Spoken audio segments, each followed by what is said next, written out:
Welcome to the 624 Pod, your home for all things independent films. We're going to discuss all the positives and negatives when it comes to independent filmmaking. We're going to have incredible guests from the film industry talk about behind-the-scenes experience, the good, the bad, the ugly, and how the industry has changed in the past 10, 20 minutes. 30, yeah, minutes, hours, years. That's the point. It's always changing. And of course, we will always focus on independent filmmaking right here in our state of New Jersey. I'm Tom Baldinger. And I'm Mark Riccadonna. All right, let's do this. All right, Tom, who do we have today? So on this episode today, we have the distinguished Jack Mulcahy. Jack is a SAG-AFTRA actor. He let me look at he's got an amazing pedigree and resume pedigree. He's just really excited to have him on the show. Jack is not only is Jack an actor, and he guest starred in Blue Bloods. He's a lead in a movie called Brave, another lead in the movie called Last Reunion, Beyond Kepler. He's done some TV pilots. He's won a bunch of awards. But on top of that, and one of the main reasons that we have Jack here, not only because of his extensive resume, but Jack is also the vice chair of the SAG Indie Film Committee, the Low Budget Film Committee, and the TV Theatrical Streaming Negotiating Committee. And with everything that's been going on, I am really excited to let me get rid of my old man glasses here. Really excited to have Jack on the show. So Jack, welcome to the show. Thanks for coming in, man. Thank you, Tom. Thank you, Mark. Great to be here. Great to be with you. So Jack, you know what? Mark and I are just going to sit back and we're just going to turn the microphone over to you because we want to hear what's going on. Like so much has happened since September 24th, right? Where the WGA came out with a tentative settlement. Talk to us about that, how that affects SAG. The microphone is yours, sir. Well, let's walk it back a little bit to May 2nd when the WGA went out on strike with their three major principals. Oh, wait a minute. That's my ride. Now you're under arrest. That's my ride. The AI police. It's the SAG police. They're coming after you. So their three main gets were writing rooms. They were shrunk down to like minimal amounts of people, not giving kids the opportunity to become showrunners. Also, streaming residuals were a big thing for them, and as well as the working conditions and the minimums. Those are three of the things that they wanted, and they walked on. Myself, I went out to Los Angeles at the beginning of June and stayed there until the middle of July. Our contract was up at November at midnight on June 30th, and they asked us to extend, and we did for 12 days. They went ahead and pissed away about 9 of those days, not even coming to the bargaining table. Wow. And when they finally did, it was with their counter proposal to artificial intelligence, which got a resounding laugh from the entire room once we read the proposal. So we went out on strike, and we went on the picket lines to support our WGA brothers and sisters and siblings even before that.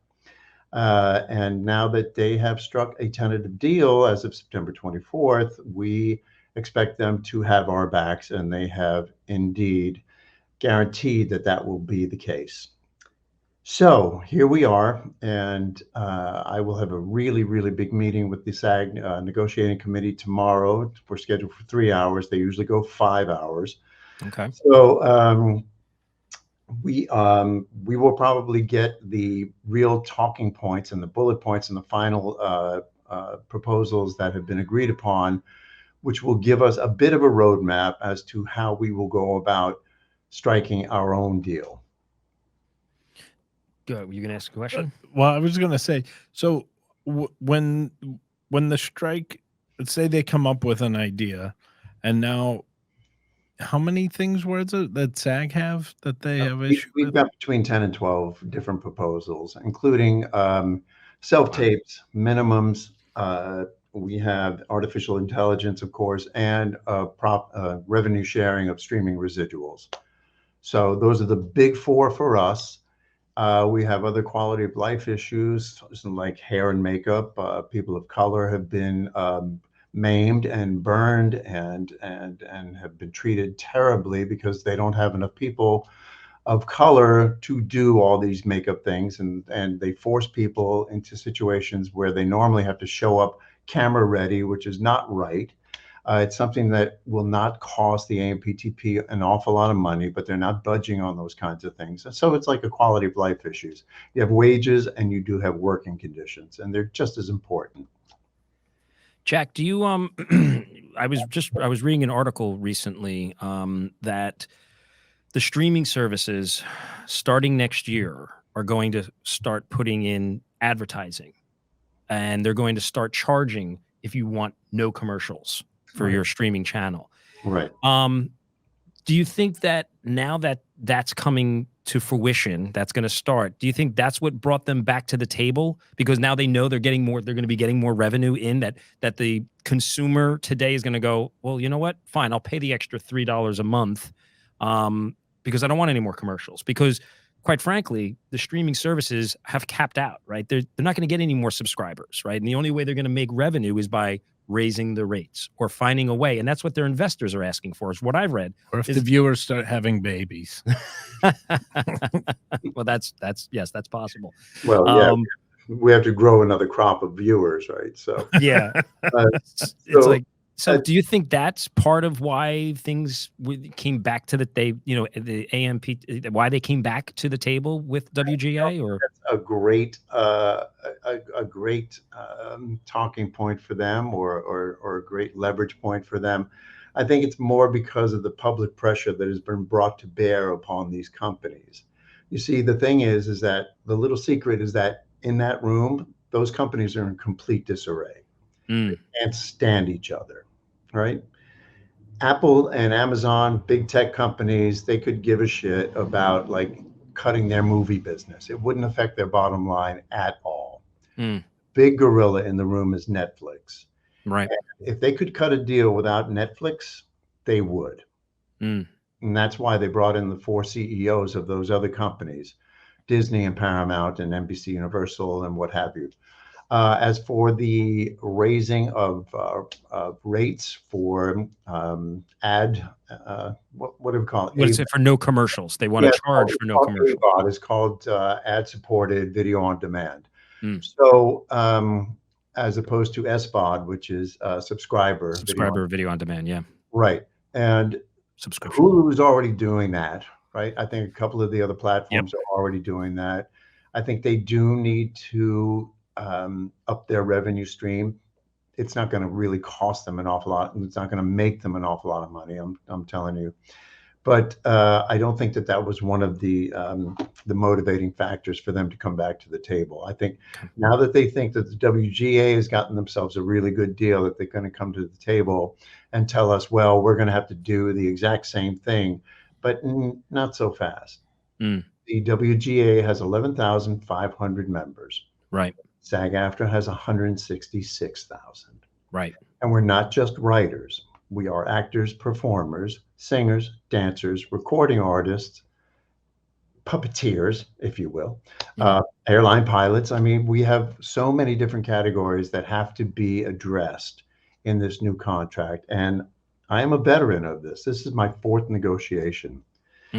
And just to give you some perspective, in 2020, we did the entire thing on Zoom because of the pandemic. So you try and sit in front of a box, right, for 6 weeks, 6 hours a day.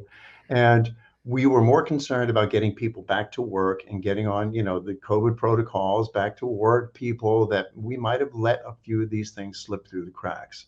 Some of these things that are coming back to bite us in the ass right now. So we had to make a stand now because the threat of AI is so existential that the performers and the background and the stunt community, which, has historically been, at odds at times, has been as one, because we all understand the threat that this poses to all of us. Yeah, Mark, I'm going to pull my notes here for a second. I was doing some research, Jack, and now I lost my old man glasses. So is my research correct, or am I? Please correct me here, because I think you and I talked about that. There's some facts that a lot of people don't know about, right? And that's the purpose of this podcast too, is to talk about independent filmmaking, what's going on in our current state, the goods, the bads, the uglies, all that kind of stuff. Yeah. So the last time the WGA there was a strike with SAG was 15 years ago. Is that correct? Yeah, and that wasn't very, very long, right? Right.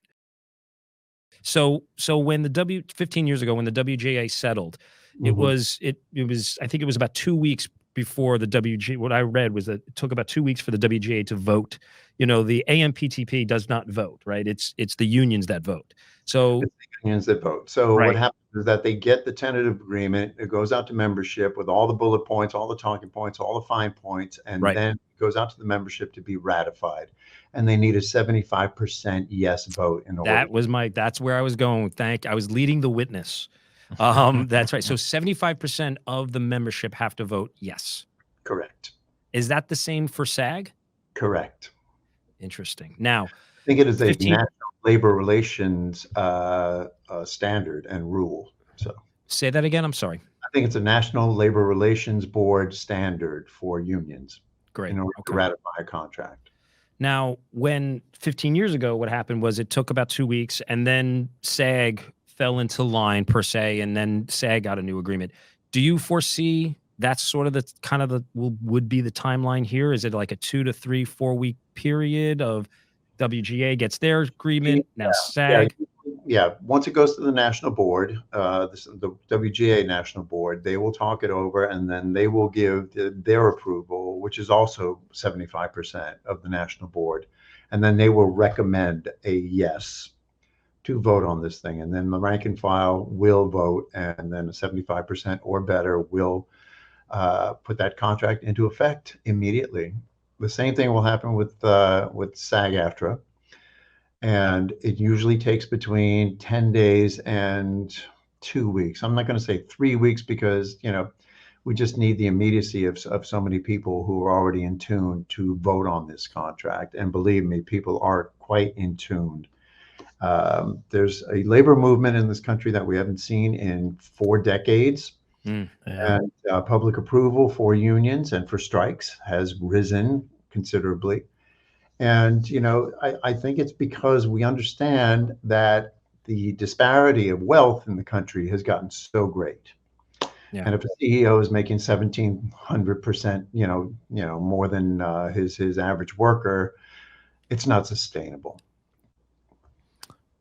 I was about to ask, I mean, it correlates exactly what's going on with the auto union and I think people are tired of seeing the haves here and the haves not as everybody else.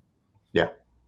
It's a very, very interesting thing that's happening. And so this agreement, it's a 3-year agreement, right? So it's for 3 years. And then we're back to the same discussion 3 years from now, or? Well, I think this one is like, the line in the sand. Okay. And I think that this one will be able to, how should I say, to inform successor contracts after this.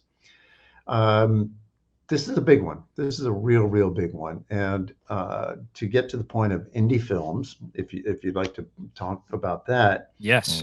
The interim agreements were a stroke of genius on our part in order to effectively keep people working or put people back to work, as it were. And then all of a sudden, the WGA put a little bit of a crimp in our style in that we couldn't independently shoot any films that were WGA scripts. Right.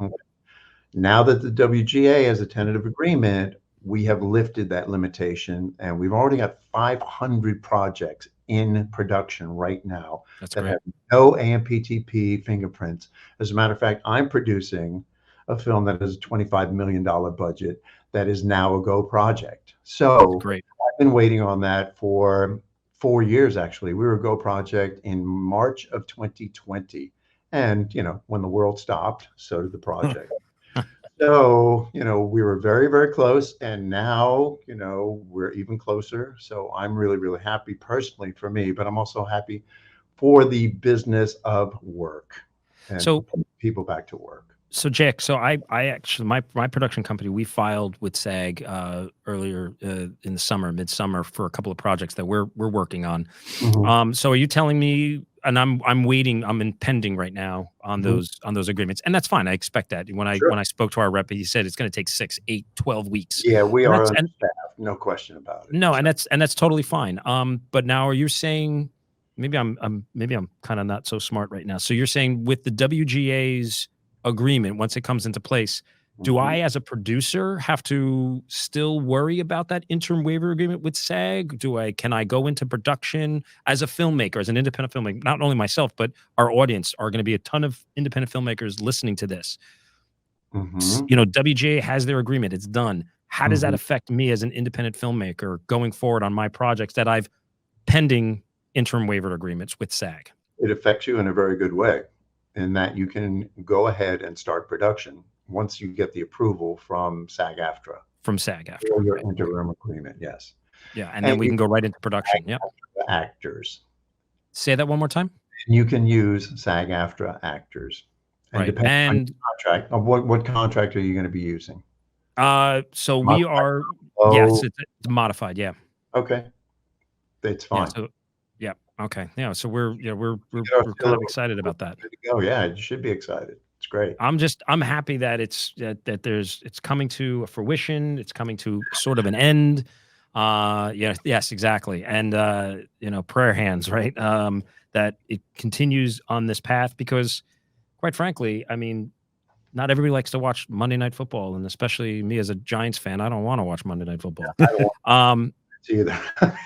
Come right? So people are vying for, content. They want, they want to put stuff out there. Yeah, Um, we want shows and we want fresh shows and we want to see new faces. We want to see the old faces that are really, really great. We want to see quality is what we want to see. I mean, Men in Tights, blowing up shit is like, it gets old after a while. I mean, give me those really great independent narratives that make you say, huh, wow, I never thought about it that way.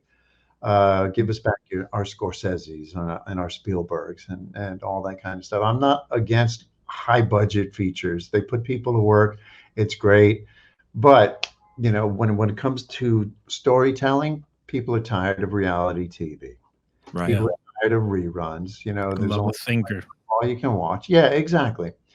And yeah, so that it bodes well for us. Let's put it that way. Jack, talk to us about, you've been in the business a long time. You've done a lot of independent films.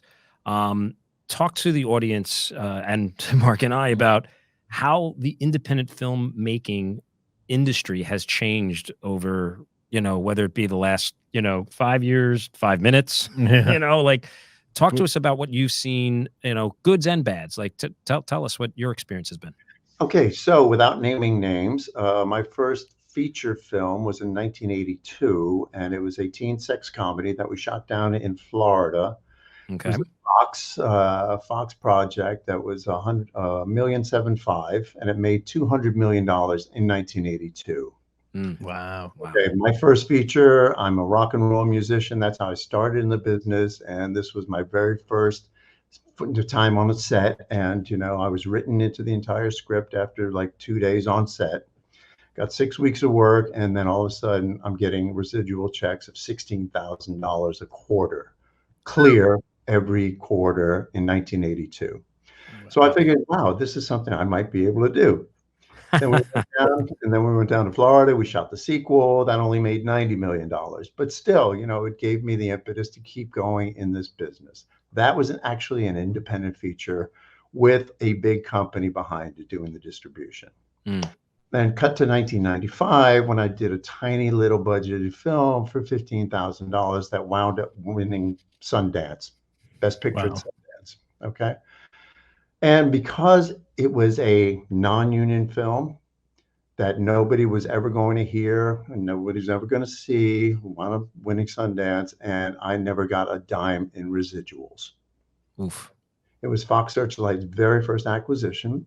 And at that point, you either curse the darkness or you light a candle. And so I became very active in union politics to effect change from the inside.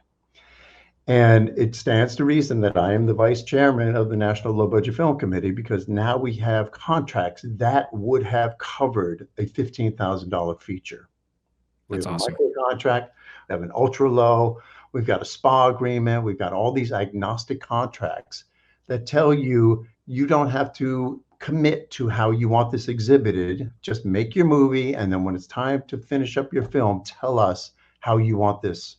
Do you want it to be new media, only on internet? Do you want it to be only in film festivals? Do you want it to be distributed in theaters, streaming, whatever? So we give the filmmaker the option, and that's how independent features and films and productions have changed over the years. And the technology, I mean, when you can do a movie on one of these, Right. it's like, hey, let's get a couple of friends, and if your friends aren't SAG-AFTRA or union, what have you, but if you are, if somebody comes to me and says, hey, Jack, can you want to be in this little thing of mine? I'll say, well, let me unionize this project. And I can say, you are the signatory, and you say, I have Jack Mulcahy, and they will get a signatory's number, and you'll be in the system, and you'll be good to go. Do you find that that some independent filmmakers find the process of filing as a signatory cumbersome, and they avoid it? Yeah, it used to be. Now it's only 4 pages. As opposed what was it before? It was like 16 pages, and admittedly, our website is really not all that great, and it's not all that intuitive. But the process itself is really, really simple. And it's 4 pages. You get budget, you get names, and you get starting dates, and you get relative cast members, and you list these all. And you only need about 3 or 4 cast members, and then you give all your information, what your budget's going to be, and then it goes into the system, and you can start shooting the very next day, as long as it tells you that you have been put in the system. And I know a couple of independent filmmakers that I've spoken to, and I've advised them the same thing. I've said to them, you've got to just do the paperwork, become a signatory. It's so much better. It puts you on a different playing field than everybody else. It really does. It legitimizes your project, right? Casting directors, breakdown services won't put out, should not and will not put out a project without a SAG production number, right? So it's very important to do that. So our audience are independent filmmakers. If you're listening to this, you're getting this guy here telling you just do it, and it's 4 pages. It's easy. Just do it, right? Just like Michael Jordan said, just do it. Or was that Bo? Who was that? Bo Jackson? It was Nike. It was Nike. There's somebody on Madison Avenue. Yeah, exactly. Jack, real quick, talk about the film festivals and what's going on can you talk about? I know you can't promote, but yeah, I mean, I can promote films that I'm in and that I've finished and that don't have any AMPTP fingerprints on them. I had a film that was just at the Bright Side that won Best Director. Fantastic. I won Best Supporting Actor. We just got accepted to the New York Shorts Independent Film Festival, and that starts in October. And I've just finished another film called Before Dawn, which is awesome. Yeah, it's been I've been crushing it. It's crushing it. It's like one film after the other. Boom, boom, boom. Jack is like he's like Ty Cobb. He just keeps hitting it out. Jack, what and I love talking to you, and I should be talking to you more, and I feel like that's my fault. Life gets busy, life happens, but I always enjoy talking to you so much. Yeah. Film festivals, right? There seems to be so many. Yeah. So many of them, right?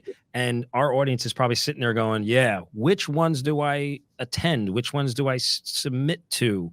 And then you submit to so many. You should be budgeting for that, because there's fees for that. Sure. And you don't get in, right? And so how does an independent filmmaker decide which ones to apply for and how to keep going when you get denied and bombarded by there's so many.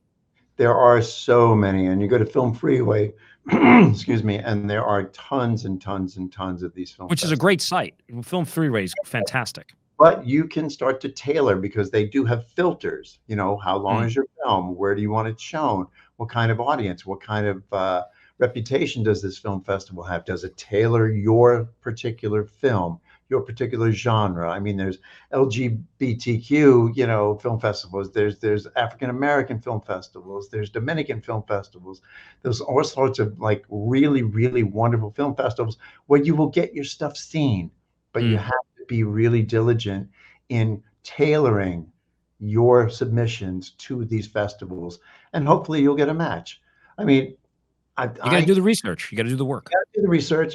I mean, I think we submitted Gentle Boy to 20, little less than 20. We've been accepted to 6. We've won awards at 2 of them, and we're waiting on word from the other 4. So, yeah. Jack, what do you? Maybe I'm gonna get myself in trouble here for saying this, but you know what? I'm an independent filmmaker. 624 Productions. We submit to things. How do you feel about the festivals? Now I know that there's a submission fee, right? Mhm. You don't get in.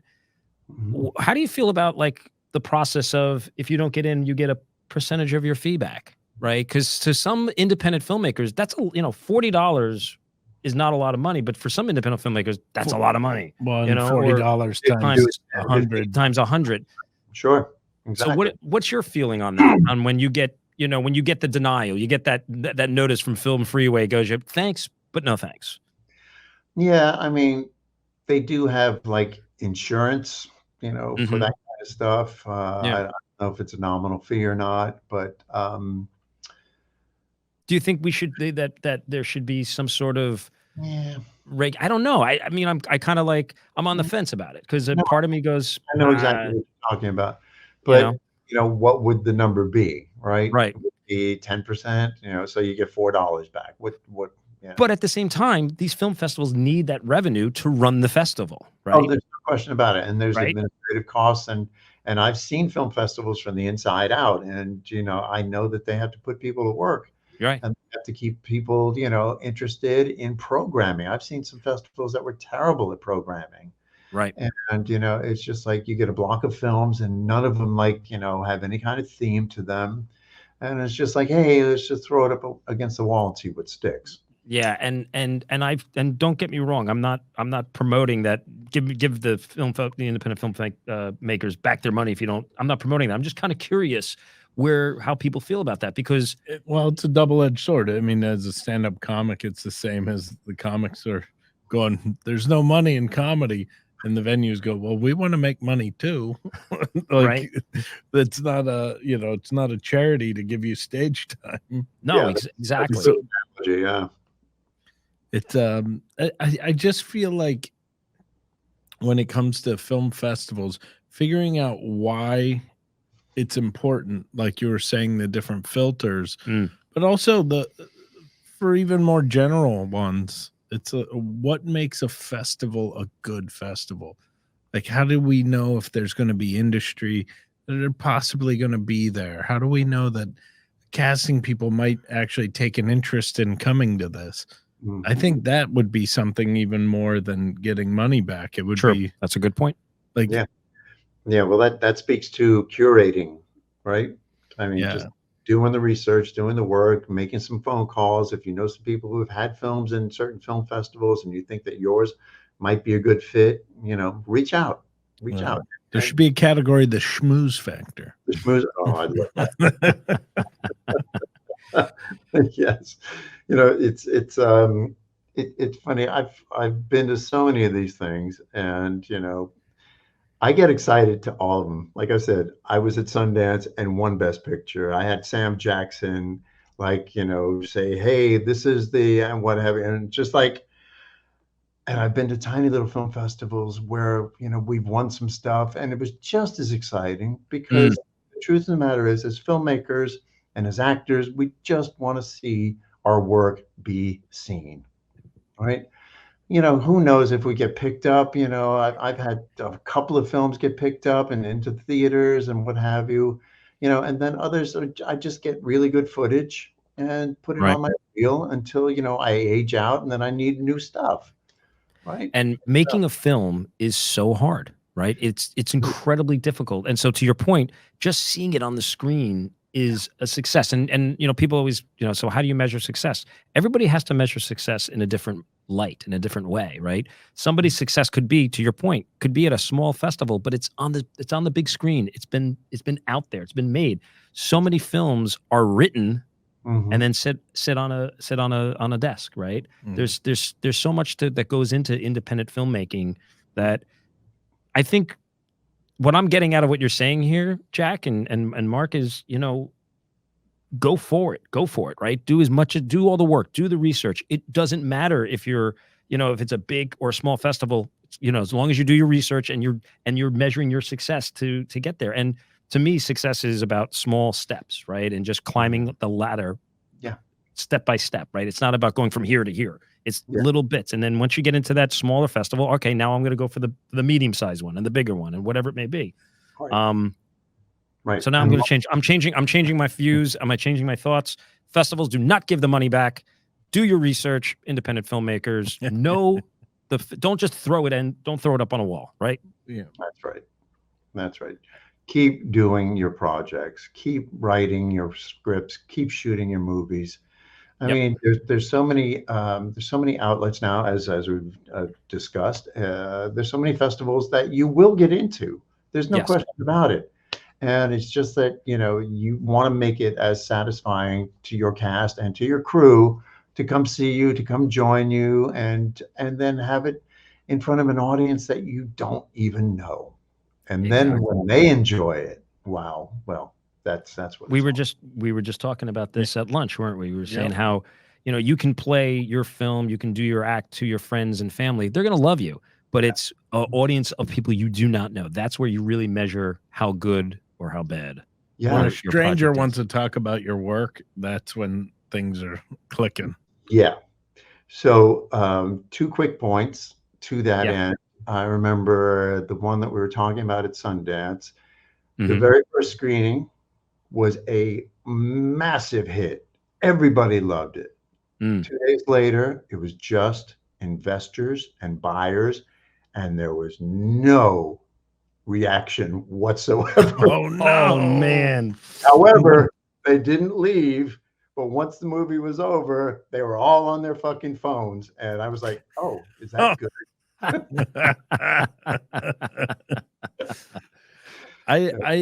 I think, and it goes with writing. I think it goes with making of a film. It goes in acting in a film. Editing. If you don't enjoy the process of doing it, it's really this is a hard business to be in. It is. But if you enjoy the process of it, this is one of the most rewarding and satisfying things you can do with your life. I 100%. I could not agree with you more. And I coach an awful lot of actors, and the young actors, you know, I just tell them, listen, get yourself a gig as a background actor. You know, go on set, you know, do the 12 to 14 hours, see if you even like the process. Yeah, exactly. Then that will give you the impetus to continue doing what you love doing. Well, speaking of you said you're an acting coach. You want to plug how some actors can someone get you to be a coach them? You can pop up my socials. I'm at jackmulcahy23@gmail.com. Just, you know, drop a line and say, hey, I saw you on Tom Baldinger's thing, and I really like what you had to say. That's awesome. All right, before you let you go here, Jack, by the way, like I said, I always enjoy talking to you. We're going to bring you back on. We've got multiple episodes that we're recording, and we're all doing it here at the Chop Sports Media here in Matawan. And Dave Sturcio is our producer, is doing a great job. So thanks, Dave, behind the glass there. Jack, before we let you go, this is something we want to ask. I'm super excited to hear his answer. Me too. I think more than most. Setting me up for something, I know. So, and I didn't tell you I was going to ask you this question. So, because it's got to be, but it's okay. We need you to tell us your 3 top movies. Oh my God. Come on. I know this guy has a novel of stuff in his head. And one of our guests had to, he pushed a fourth. So we'll allow that. Tiebreaker. Okay. Well, I can only describe them because I can't say them, right? Wait, you can't? I can't.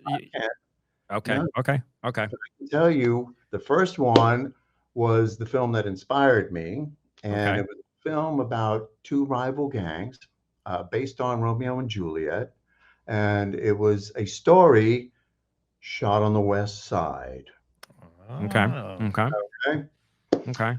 The So Departed. I know that that- movie. The Departed. I'd No, say I'm just kidding. I'm kidding. Sorry. I I was about to say Jaws. We'll cut that. We're recording, so we can edit No, here. you Go can ahead. keep that. You can say it. I can't. The other one is it was a black and white, 1950, and it involved one of my favorite actors in the whole world, William Holden. And it Second William Holden movie in Yes. the top. story, the title is about, the main boulevard in California. So that was like the film that my mother would wake me up at night so I could watch that with her. Wow, I I was love like it. 5, 6 years old, and she knew that that's exactly what I wanted to do. Love it. Wow.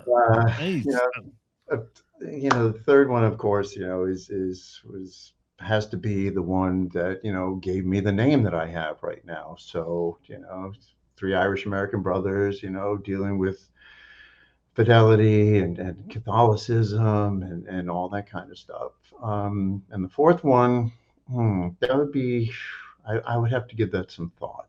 So Okay. Well, when we have you back, we'll I'll have the fourth one. hopefully Yeah, exactly.